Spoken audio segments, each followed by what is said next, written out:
আবারও গুলি চলল মালদায়। গুলিতে আহত দ্বাদশ শ্রেণীর ছাত্র। আহত ছাত্রের নাম আব্দুল শাহিদ, বাঙ্গিটোলা উচ্চ বিদ্যালয়ের ছাত্র আব্দুল। বুকের ডান দিকে গুলি লেগেছে তার, অবস্থা আশঙ্কাজনক। কলকাতায় স্থানান্তর করা হয়েছে। ঘটনাটি ঘটেছে মালদার মোথাবাড়ি থানার পঞ্চানন্দপুর বাজার এলাকায়। সোমবার রাত 8:30টার সময় গুলি চালানোর ঘটনা ঘটে। পরিবারের অভিযোগ, রাতে বাড়ি থেকে বের হয়েছিল এই ছাত্র, এরপর হঠাৎ করে এই ঘটনা ঘটে। অভিযোগ উঠেছে রাজ শেখ নামে এক যুবকের বিরুদ্ধে। অভিযোগে রাজ শেখ তৃণমূল ঘনিষ্ঠ। এই বিষয়ে ছাত্রের মা রিনা বিবি জানান, বললাম যে এবার যাওয়ার 10-15 মিনিট বা আধ ঘন্টার মধ্যেই খবর আসছে। ওখানে আমার যেখানে ঘটনাটা ঘটেছে ওখানে আমার বিহাইয়ের বাড়ি, আমার বৌমা আছে, এখানে বৌমার বাপের বাড়িতে আছে। ওই ছেলেকে যখন গুলি মেরে দেয়, গুলি লাগে, তখন ছেলে বুকটা ধরে, তখন ওই বুকটা ধরেই ওর ভাবির কাছে যায়।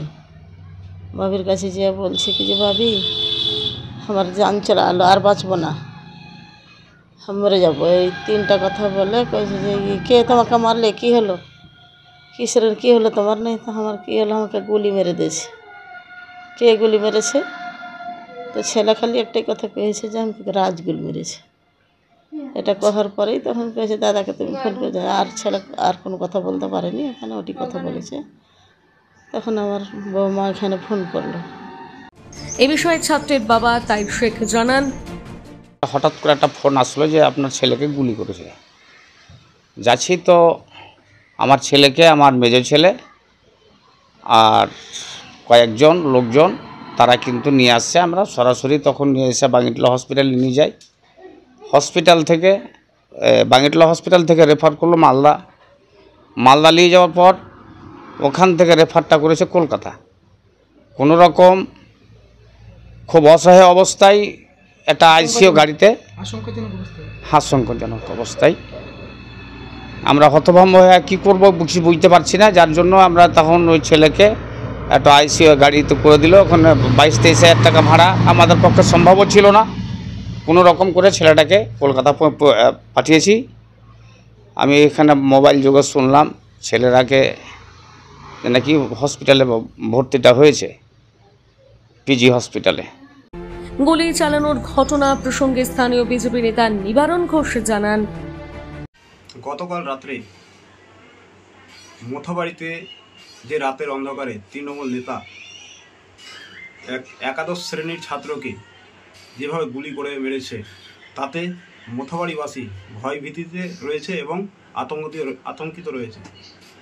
এখানকার মোথাবাড়ি থানার পুলিশ যেভাবে নিষ্ক্রিয় ভূমিকা পালন করছে, পুলিশের মদতেই কিন্তু এই ঘটনাগুলো ঘটছে। কারণ যেই ছেলেটি গুলি মেরেছে সেই ছেলেটি হচ্ছে তৃণমূলের বড় মাপের নেতা। তার ফিরোজ শেখ যে ব্লক প্রেসিডেন্ট এবং জেলা পরিষদের কর্মাধ্যক্ষ, তার সঙ্গে তার অনেকগুলোই ছবি দেখতে পেলাম এবং বিডিও সাহেবের সঙ্গেও তার ছবি দেখতে পেলাম।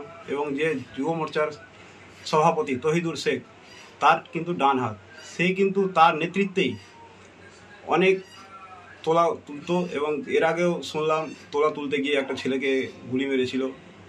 এ বিষয়ে তৃণমূল যুব কংগ্রেসের ব্লক সভাপতি তৌহিদুর রহমান জানান, গতকাল রাত্রে যে ঘটনাটা ঘটেছে সেখানে ওরা 2 বন্ধু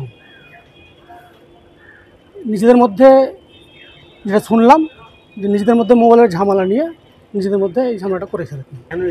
বিরোধী রাজনীতি করবেই, এখানে রাজনীতি রং লাগানোর চেষ্টা করছে। রাজনীতির কোনো ব্যাপার নেই। এখন তৃণমূলের মিটিং মিছিলে 100 হাজার লোক ছেলে উপস্থিত হয়, তার মধ্যে ওরাও গেছে এবং যে মেরেছে, যাকে মেরেছে, দুজন মিলেই আমাদের বিভিন্ন মিটিং মিছিলে যায় আর কি। নিজের ব্যক্তিগত ঝামেলার জন্য হয়তো যেটা ঘটেছে আর কি।